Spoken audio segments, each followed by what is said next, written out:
Dai itu sifatnya mengajak, bukan memponis. Kalau bapak mau memponis jadi hakim. Ini salah, ini betul, ini sesat. Hakim itu bos. Dai mengajak. Bagaimana orang mau ikut kalau kau takut-takuti? Bagaimana orang mau ikut kalau kau maki-maki? Maka tidak masuk di logika saya sebagai orang komunikasi, sebagai orang Islam. Kalau ada dakwanya yang menghasut, memaki binatang ternak keluar di mulutnya, gimana kamu mencontohkan? Buka itu sejarahnya Nabi. Baca kembali sejarah hidupnya Nabi. Apa Nabi pernah menjelek-jelekkan agama orang lain? Nabi tidak pernah mengatakan Yahudi begini, Nasrani begini. Tidak. Nabi cuma katakan ini loh Islam. Ini loh akhlak Islam. Ini loh kami Islam. Ngapain kita urus kesesatan mereka? Kita juga tidak tanggung kalau dia sesat. Saya bilang sama dedek mahasiswa saya, Rasulullah dalam dakwah, coba lihat. Sejarah membuktikan pernah diboikot 3 tahun. Bani Hashim tidak boleh bertransaksi dengan orang lain. Puluhan sahabat wafat kelaparan pada saat itu. Di Taif dilempari beliau. Datang bantuan dan bapak semua sudah tahu, tidak usah kita cerita. Tapi Rasulullah berdoa, berikan mereka hidayah. Jadi berdakwah perlu kesabaran ekstra. Dan saya rasakan Pak, kadang kita didakwah ditipu.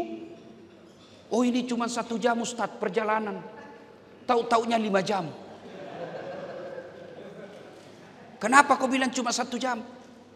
Kalau saya bilang 5 jam pasti Ustadz tidak mau. Ya, coba. Tapi mana ada pekerjaan tidak ada risikonya? Mana ada profesi tidak ada risikonya? Ini polisi. Ada risikonya Pak. Apa risikonya? Salah sedikit komandan marah-marah. Biar sudah benar, siap salah Pak, siap salah Pak, siap salah Pak. Ditendang, siap salah Pak, sampai salah Pak. Polisi lebih banyak masalahnya Pak. Masuk warung, ikhlas kasihan cuma mau cari siapa pencopet ini. Dicurigai lagi, mau dibayarkan lagi, mau dibayarkan lagi. Ini polisi Pak. Semua profesi ada masalah. Begitu juga dai. Pasti ada masalah. Maka setelah ikhlas tingkatkan kesabaran. Yang ketiga, dai itu sifatnya mengajak, bukan memponis. Kalau bapak mau memponis jadi hakim. Ini salah, ini betul, ini sesat. Hakim itu bos. Dai mengajak. Bagaimana orang mau ikut kalau kau takut-takuti? Bagaimana orang mau ikut kalau kau maki-maki?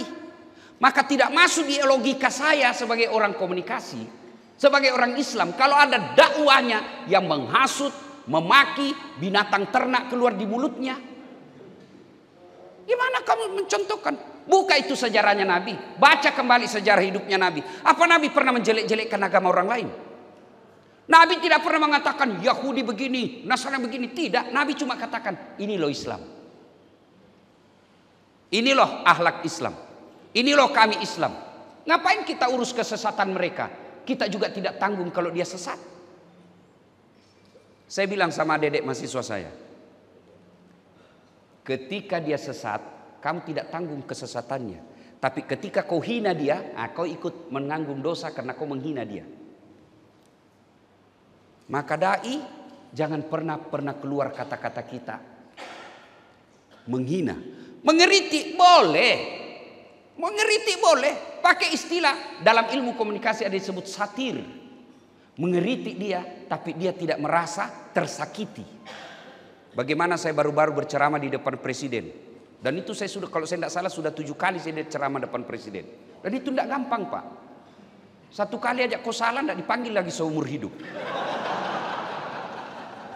Bukan cuma tidak dipanggil Pak, dicekal kita. Saya kritik tentang broker. Bapak Presiden yang terhormat, di depan pintu sorga kelak, ketika penghuni sorga mau masuk, tiba-tiba kunci sorga macet. Lalu malaikat berkata, siapa yang bisa perbaiki? Maju orang pertama, namanya Ajinomoto, Jepang. saya bisa perbaiki malaikat, tapi butuh 3 juta. Kata malaikat, untuk apa 3 juta? 2 juta spare part, 1 juta biaya kerja.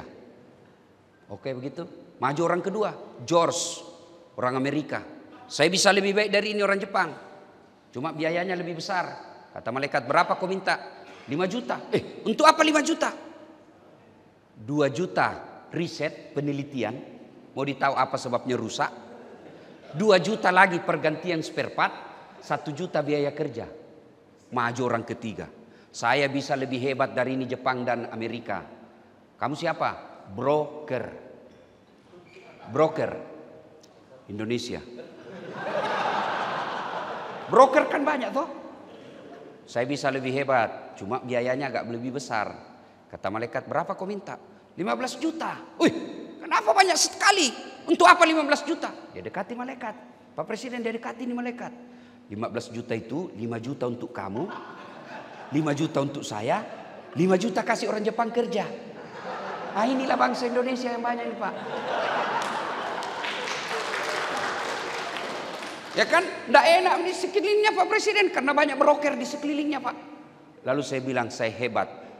Itulah sebabnya saya salut sama Bapak Presiden. Dari pertama kepemimpinan beliau sudah berteriak revolusi mental. Karena mental broker yang merusak bangsa Indonesia. Ya. Masuk ini barang dan dia senang. Sudah ceramah dia datangi saya. Ustadz banyak kenalan penjual kunci ya. Ya kan Pak. Jadi itulah bedanya kita demonstran di jalan dengan ulama. Ulama mengkritik tanpa memaki. Ulama menyampaikan kritikan tanpa menghina orang. Karena kita yakin bukan manusia yang memberi hidayah. Bapak biar sampai jatuh gigi palsunya ceramah kasih hadis ayat. Kalau Allah tidak kasih hidayah sesat dia Pak. Jadi tugas kita menyampaikan aja. Balighu anni, sampaikan saja. Soal dia mau terima atau tidak terserah. Dan jangan pernah salahkan orang. Itu yang ketiga. Yang keempat, hargai perbedaan pendapat. Saya kasih contoh paling sederhana. Nabi ke kita itu kan berapa tahun sudah jaraknya? 1400 tahun Pak. Bapak kan masih ingat kalau Bapak pernah kuliah. Saya waktu kuliah dulu kan ada namanya berbisi orang Pak. Bisik dari sini, barisan 50 orang, mulai dari pertama sampai terakhir, beda sudah itu yang diterima itu Pak. Padahal baru 50 orang dan waktu yang tidak sampai 30 menit. Itu sudah beda dari pesan pertama di sini sampai ke sana sudah lain. Iya toh? Apalagi 1400 tahun yang lalu dengan dinasti pemerintahan yang berbeda-beda. Pasti ada penyimpangan-penyimpangan. Contoh, saya mengucapkan saya tidak makan. Ada yang bisa artikan apa artinya ketika saya katakan saya tidak makan? 1. Al-Bugisi, puasa. Yang kedua, diet. Yang ketiga, kenyang. Yang keempat, sakit. Yang kelima, alergi. 6, tidak suka. Itu baru satu kata Pak. Sudah 6 orang memaknai yang berbeda-beda. Padahal satu kata. Begitulah hadis. Tidak ada fotonya, tidak ada videonya, tidak ada tutorialnya. Pasti berbeda kita memaknai. Ketika hadis mengatakan, saya melihat Rasulullah Sallallahu Alaihi Wasallam mengangkat kedua belah tangannya ketika takbir sejajar dengan bahu. Apa yang Bapak maknai dengan sejajar dengan bahu? Beda-beda itu toh. Ada yang mengatakan begini. Karena dilihatnya apa? Menurut ahli tafsirnya sejajar dia lihat dari depan. Oh ini. Ada juga yang begini. Kenapa? Karena dia memaknai sejajarnya dari sini. Semua betul. Silakan. Jadi hargai pendapatnya orang. Orang takbir posisi tangan kan beda-beda saja Pak. Karena mereka melihat dan mendengar Nabi. Contoh paling sederhana lagi. Ketika kita dari Sami Allahu liman hamidah turun, kan ada 2 versi yang hadis sahih. Pertama, tangannya dulu Nabi turun. Yang kedua, lututnya lagi dulu Nabi turun. Dan semua hadis sahih. Kenapa terjadi perbedaan? Oh, kita belajarlah namanya asbabul wurud. Sejarahnya itu hadis. Dipelajari di mana Nabi ketika lututnya dulu turun. Oh, Nabi lagi di rumahnya, lagi di masjid, empuk pasir. Kenapa ketika itu tangannya dulu? Oh, lagi suasana perang, berarti lagi bebatuan. Kalau ini dulu turun di batu-batu, Pak, pasti masalah. Ini yang sebagian kita tidak tahu. Nah, ketika terjadi perbedaan pendapat, silahkan sampaikan semua pendapatnya ulama. Biarkan umat kita yang memilih. Jangan memaki-maki, itu bid'ah, itu sesat. Bayangkan Pak, sama akidah kita. Sama kita punya kiblat. Sama 2 kalimat syahadat kita. Sama Nabi kita. Sama rukun Islam iman kita. Gara-gara kunut saling mensesatkan. Gara-gara doa bersama ribut. Ini pengaruh medsos. Makanya Bapak harus punya semua akun medsos. Bapak dakwah di masjid paling dengar 50 orang, 100 orang. Paling hebatlah kalau hari Jumat, ya 300 orang. Tapi begitu Bapak punya akun Instagram, dakwah sekali share, bisa sampai 100.000 yang nonton. Makanya harus punya medsos. Untuk apa? Mengimbangi dakwah-dakwah yang suka menghasut itu. Coba waktu saya kecil Pak, kita tidak pernah ribut soal kunut. Begitu orang takbir, salat subuh, Allahu Akbar. Imam kunut, di samping kita tidak kunut, kita tidak ribut setelah salat. Paling dalam hati, Muhammadiyah. Itu aja kan dulu kita. Tidak pernah kita ribut. Ada takziah orang meninggal, malam hari orang takziah, tidak ada dikeluarkan kue. Oh, Muhammadiyah. Itu di kampung saya. Jadi kalau ada undang takziah malam hari tidak ada keluar kue, tidak ada minuman, orang langsung bilang tuan rumah Muhammadiyah. Diundang lagi malam kedua, tidak ada yang mau datang.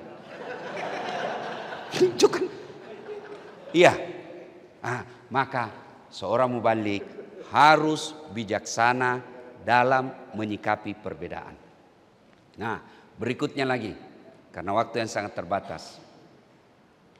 Dalam berdakwah, Rasulullah punya tim. Punya tim. Tidak bisa dinafikan, sejarah membuktikan Rasulullah sukses dalam dakwah karena ditopang oleh 4 sahabat beliau. Abu Bakar, Umar, Utsman, Ali bin Abi Thalib. Jadi kalau Bapak dalam dakwah, cari karakter 4 orang ini. Cari dulu.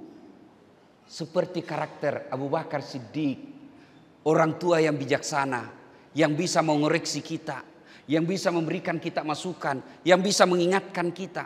Maka saya sepanjang jalan saya dalam dakwah, ketika ada sesuatu, saya pasti tanya guru saya dulu. Saya tanya beberapa ulama, menurut ini gimana? Sebelum saya keluarkan itu video saya yang viral soal vaksin, yang makan tidak makan pasti mati.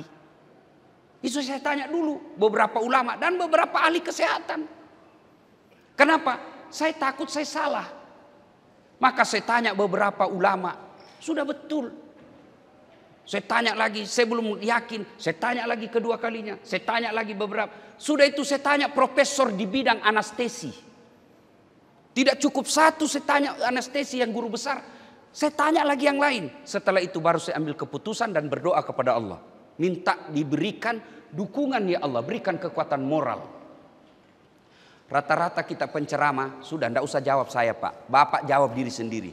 Bapak sempat tidak sholat hajat sebelum pergi ceramah. Minta supaya Allah kukuhkan hati kita dan mudahkan dalam dakwah. Biasanya karena rutin kita ceramah, tidak lagi. Bapak kalau tawaf pernah tidak berdoa supaya orang yang dengar kita gampang terima dakwanya? Saya tidak bisa hitung berapa kali saya haji dan umroh. Tapi yang saya tahu setiap saya tawaf, karena 7 kali kan kita putar itu ke tawaf. Dan ketika saya tawaf, pasti dalam putaran pertama saya berdoa. Ya Allah sumber segala ilmu. Mudahkan saya dalam berpikir. Mudahkan saya dalam pemahaman. Berikan saya kemampuan untuk menyampaikan yang baik dan benar. Dan berikan jamaah saya punya daya tarik terhadap dakwah saya. Seperti daya tariknya Baitullah. Ada enggak orang tidak senang Baitullah, Pak? Dan saya yakin doa itulah yang Allah kabulkan. Bukan karena saya hebat. Allah kabulkan doa saya. Pak tahu Pak, maka sebelum Bapak berdoa, berceramah, doa dulu, minta salat hajat, minta supaya Allah mudahkan. Tim, tadi harus kita bertanya. Yang kedua, harus punya lagi seperti Abu Bakar, Umar bin Khattab, yang mampu katakan nih salah kok. Karena tidak semua juga teman itu mampu tunjukkan kita salah. Yang banyak itu kadangkala yang penting orang senang, ABS. Sudah betul. Ini biasa di kantor-kantor birokrat ini. Kantor wali kota, pencari-cari muka. Ya. Yang ketiga, pengusaha. Seperti Utsman bin Affan. Cari. Jadi keliru Bapak berdakwah kalau memusuhi. Keliru. Saya orang bilang, kenapa kau pergi ceramah dia? Saya bilang jangan, kan orang Islam. Saya kan ada partai yang undang saya, ada TV yang undang saya yang digelar dengan musuh umat. Saya dibully.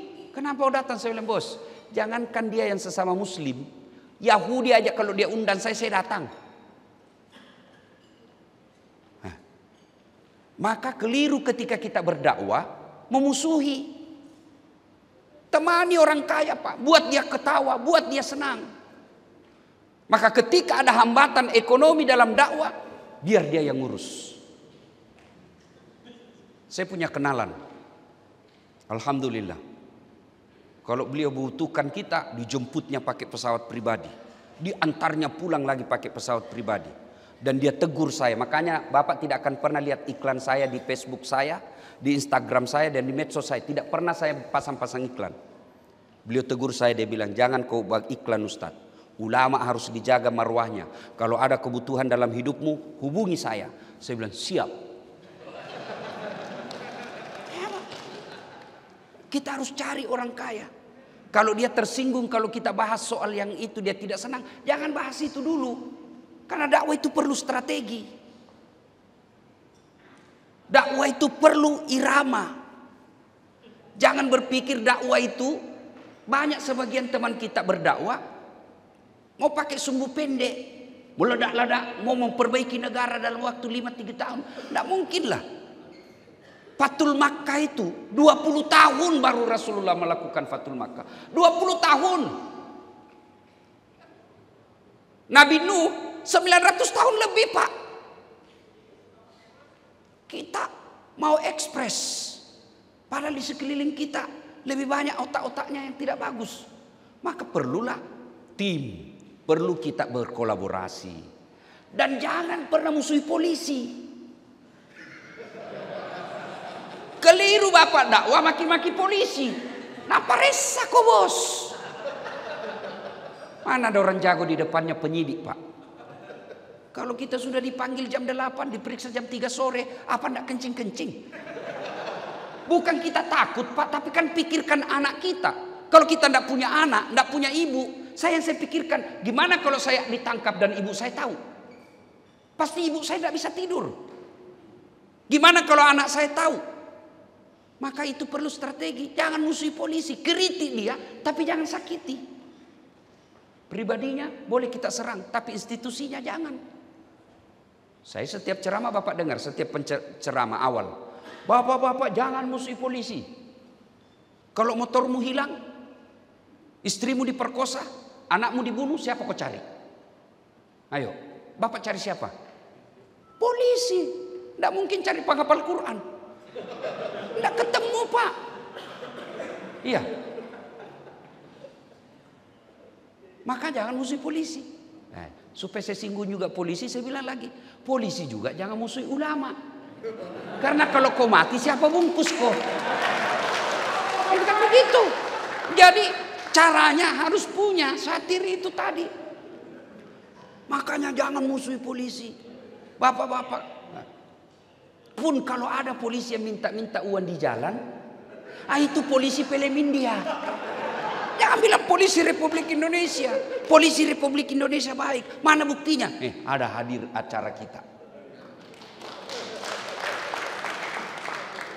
maka kita bersinergi, bersahabat.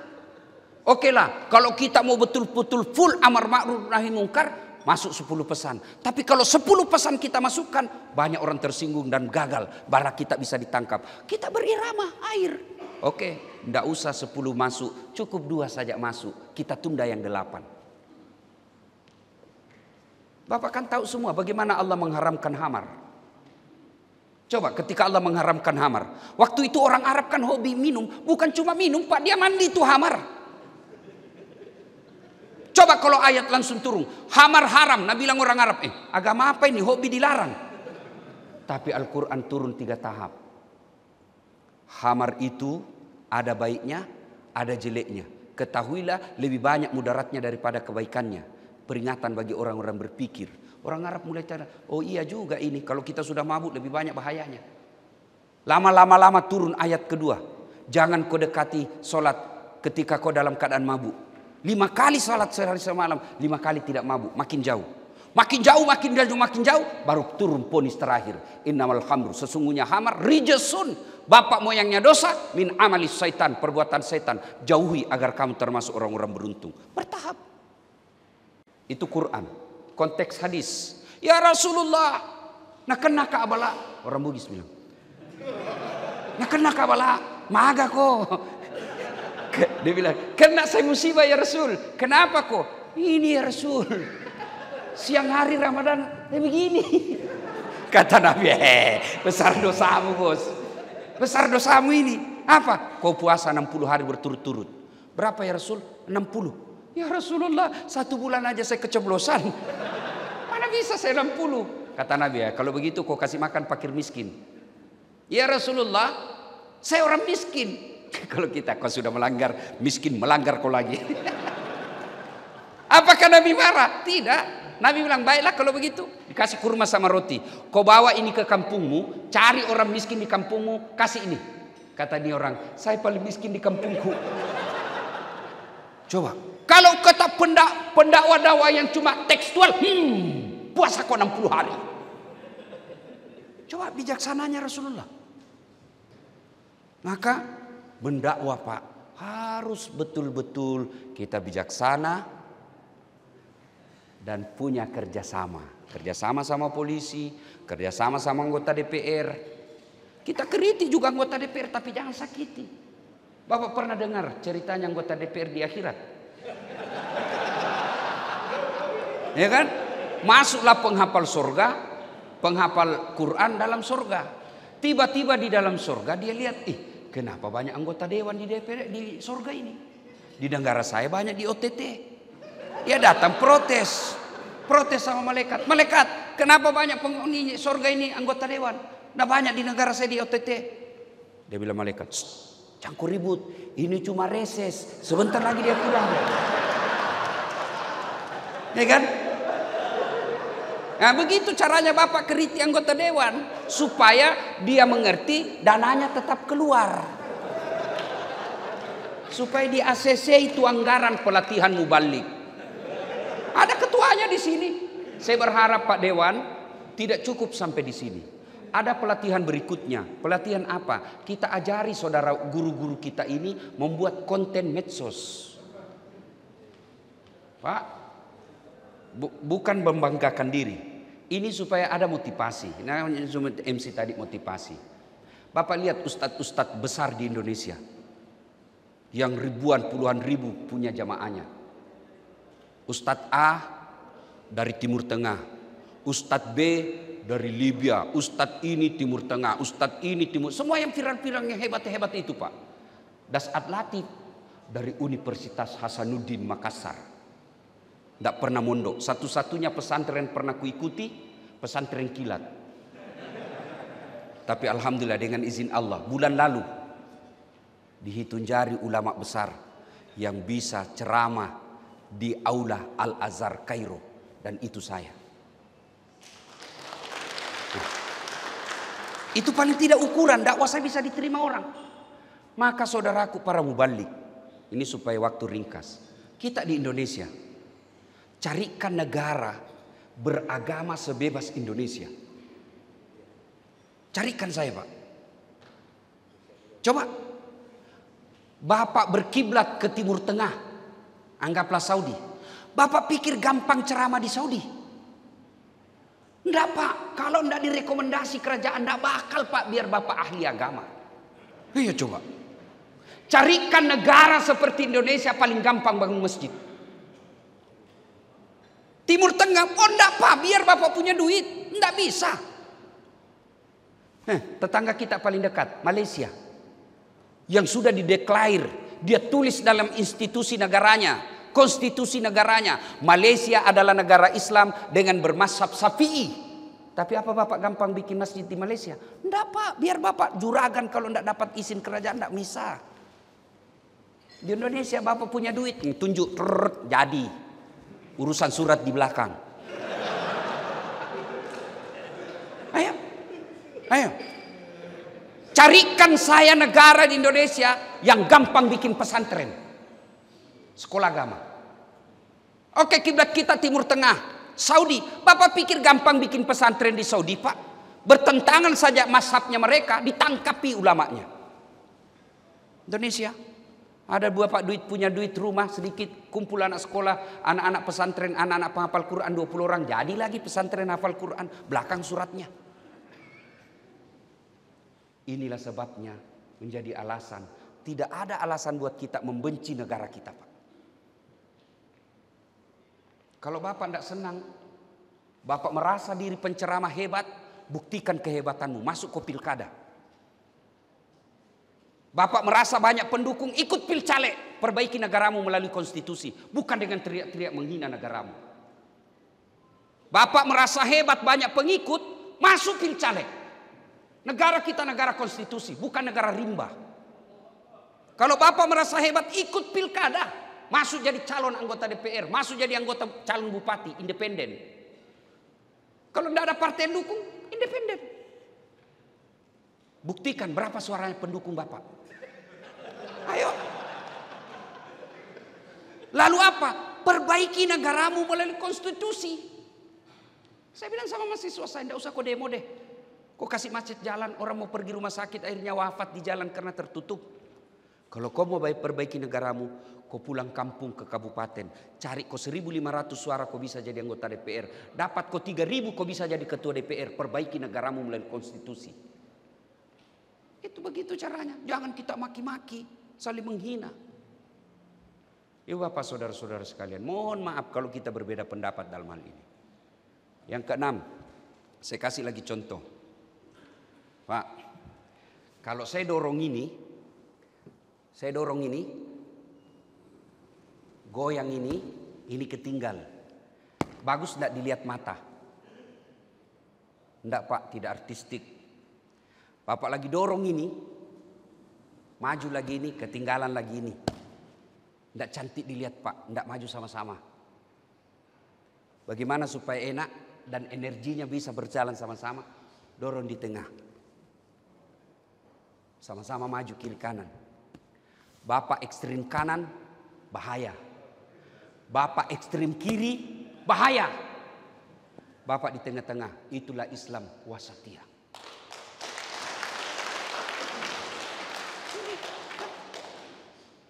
Itulah yang diajarkan.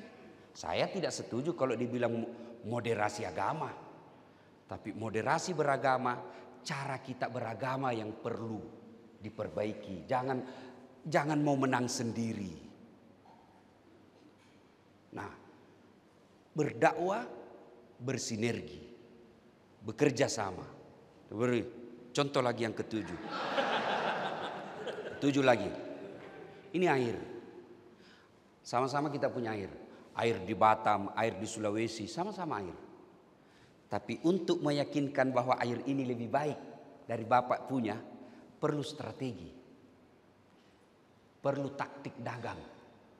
Itu air-air kan yang dijual itu kemasan-kemasan botol ini kan sama-sama aja semua itu Pak. Tapi mereka punya pemasaran yang berbeda-beda. Ada yang mengatakan ada gula-gulanya, ada murni alami. Silakan. Begitu juga dalam dakwah tadi, seperti yang saya sampaikan tadi. Itu secara pribadi. Dorong kini. Kita juga secara organisasi, kalau semua di sini Pak, Muhammadiyah, NU, Wahda Islamiyah, DDI, semua di sini boros tenaga, Pak.